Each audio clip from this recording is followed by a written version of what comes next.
Good morning. As you can see, I'm wearing another pair of glasses on my face. My other one's broke. My prescription glasses broke. And I'm still waiting to get new glasses. Hopefully, Lord willing, real soon. I gotta be able to read. It is Monday, folks, and I'm here to finish this article. The first actual part of Mission of Mankind.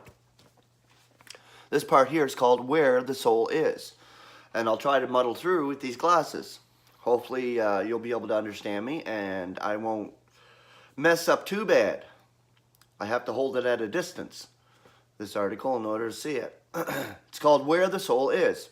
Where is the soul? Here we have a good illustration of the vast amount of confusion a single discordant mistranslation can make.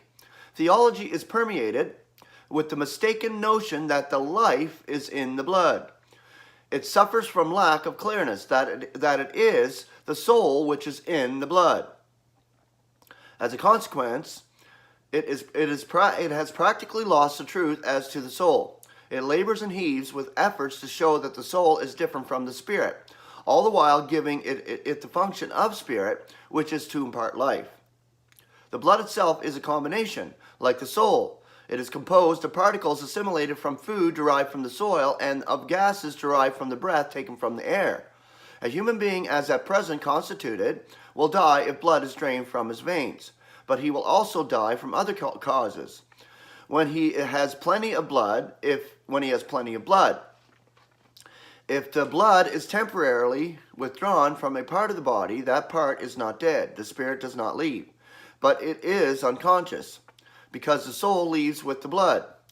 There is no sensation in a limb from which the blood has been drained. Nature agrees with revelation that the soul is in the blood. It is dependent on the presence of the blood, not in the whole body, but in small sections of it. Physiology, like theology, is all at sea as to the soul. Although the evidence is plentiful on every side that sensation is in the blood, we were taught, and I think it is still the teaching of science, so-called, that all sensation is in the nerves. There is doubtless a modicum of truth in this, for they probably connect members of the body with the brain. But much of this is quite unconscious. Many experiences show that even when the nerves are whole, there is no sensation where there is no blood. Nature confirms revelation in this matter. Both agree that the removal of the blood from a member of the body destroys sensation, not life, even if this would eventually follow. A newspaper correspondent was seriously wounded while at the front line of the war in Italy. Later, when recounting his experience, he reported that the most remarkable part of all was the fact that he did not suffer much, although his wounds were very bad and bloody. He inquired of others, and found it so in all cases where much blood was lost. The doctor in charge of the hospital assured him that the most horribly mangled often suffer the least. He did not seem to understand why this is so, but came near guessing the truth that those who lost the most blood suffered the least. The opposite is true of internal injuries. Not long since a friend fell downstairs and shattered a shoulder and a hip. There was no loss of blood, but every indication of the most excruciating pain. The suffering was so intense that the realization of it almost made me ill and helpless. It confirmed my finding in the scriptures, and I almost wish that some blood had been lost, or that it could be drained from those limbs which had been injured, or displaced by some other fluid temporarily. I was told many years ago that an extractor of teeth injected water in the gums and pulled teeth without pain. The same truth comes out in an entirely different way in the experience of aviators. When pulling out of a swift dive, the blood, not being attached to the flesh, continues to go down when the body is forced to stop its descent. It leaves the upper part of the body, and as a consequence, the flyer becomes unconscious. There is a dangerous blackout, so long as the heart is not able to pump the blood back to the head. From this we see that not merely sensation but consciousness, which consists in the exercise of the perceptive faculties, sight, hearing, smell, and taste, are absent when there is no blood in the eyes and ears and mouth and nose. So to speak, they go to sleep, along with the mental functions when blood leaves the brain. God's law mercifully recognizes this fact. It demanded that in killing an animal, the blood must be drained as quickly as possible. Leviticus chapter 17 verse 13.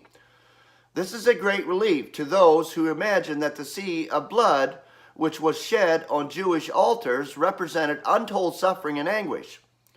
The exact contrary is the fact. These animals, had they lived until death by natural causes had overtaken them, would undoubtedly have had their share of suffering, as all animals do, especially in disease and old age. All this was spared them when they were killed in such a way as to drain the blood quickly from the veins. Where the blood flowed freely, there was no pain. The same is true of the so-called kosher way of killing, used by Jews today. It ought to be practiced by all as the most humane and of all methods of slaughtering animals. And think about this. An animal rights person would be all aghast at that. But think, if they did them sacrifices in the proper way and them animals did not suffer and they drained the blood out as fast as they could drain it out, then them animals died mercifully. That's interesting, isn't it? Our Lord's resurrection body is the crowning demonstration that life is not in the blood. Were blood essential, it certainly would have been restored to him in resurrection. But all the evidence seems to insist that his blood was shed, not only by the wounds of crucifixion, but by the spear thrust into his side. John chapter 19, verse 34. This was in contrast to the fate of the others who were crucified with him, whose bones were broken. Like the sin offerings of old, no bone on him was crushed. This corresponds with his own words to his disciples when they thought that he was a spirit. He did not claim that he was flesh and blood, but flesh and bones. It seems certain that his resurrection body had no blood, yet it was vital with life far beyond that he had before, for he became immortal. Surely if the life were in the blood, the loss of all the blood would lead to life everlasting. Once we are aware why we have a soul and what it is and where it resides, there is little difficulty in determining whither it goes at death. If it is the effect of a combination and this combination is dissolved, then the effect disappears, just as the light vanishes when we cut off the current from the filament in an electric bulb. Let us not be misled by the figurative languages of the scriptures and transform what the Greek calls the imperceptible into a hell. No matter what term we use to misrepresent it. Either a hell with its fire and devils and despair, or even a heaven with its Horus and happiness, or clouds and harps and wow. It makes no difference if it is imperceptible. And its Hebrew name has practically the same significance, for it is only a form of the stem which means ask. It is the place of which nothing can be known. Right, imperceptible. There's nothing can be known in the imperceptible. There's no feeling in death, like I said before. Both saints and sinners go there. But why should we paint it in lurid colors, either good or bad, when it cannot be perceived or known? The soul is the sensation consequent of the combination of spirit and an organic body. At present, it is found in the blood. When our bodies are changed into celestial frames, it will no longer be in the blood, of which more of which more anon. In death, the soul vanishes into the unseen. Okay, that's the end of part 1 of Mission of Mankind. So I hope you get a better understanding of what the soul is. It's not some separate thing. It's your sensations. It's how you breathe, how you actually see, hear, taste, smell, all of that. That's your soul. And when it goes into death, it goes into the imperceptible. It goes into oblivion. There's no feeling there. So that should actually comfort you in knowing that there's no feeling in death. So why are people in fear of death? Honestly, it is an enemy. It will be abolished, yes. But death is a mercy.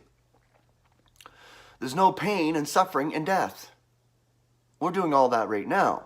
Suffering and pain, body aches, body of humiliation, all of this. We're suffering it now while we still have blood in our veins. When that blood is gone, then there's no sensation.